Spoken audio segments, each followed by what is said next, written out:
The arrest last night in Aurora involved Terry Romero.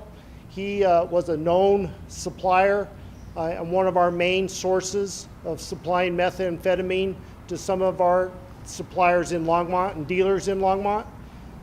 When we tried to arrest him last night, he fled, crashed his car at an intersection of Parker Drive and Peoria.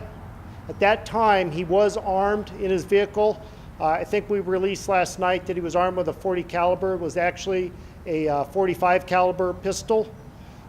Fortunately, the pistol was left in his vehicle. He fled on foot and was arrested at a nearby Taco Bell.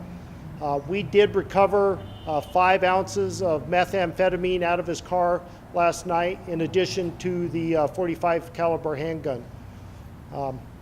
4 vehicles were involved in the accident. All the injuries were relatively minor, and we are very thankful to Denver Police Department and Aurora Police Department for their help with this arrest. Terry Romero was a very serious offender. He had multiple warrants, and we considered him to be very dangerous. And we are very fortunate that we are able to get him under arrest and safely into custody following that incident.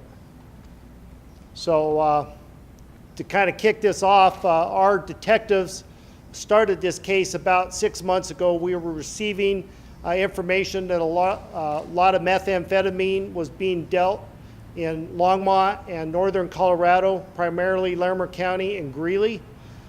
They began working with informants, made some arrests, and they identified some of the leaders in the organization that were dealing drugs in Longmont.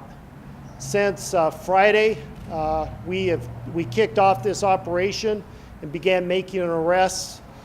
Since that date, we've served 5 search warrants. 2 of them were in Longmont. One of them was in Berthoud. One of them was in Greeley, and one of them was in Loveland, Colorado. Because of the amount of weapons involved in this case and the methamphetamine, all those warrants were served by SWAT teams from the local jurisdictions. Those SWAT teams include the Boulder County Sheriff's Department, Longmont SWAT team, Weld County Sheriff's Department SWAT team, the Loveland SWAT team, and our Special Enforcement Unit actually served 1 warrant also.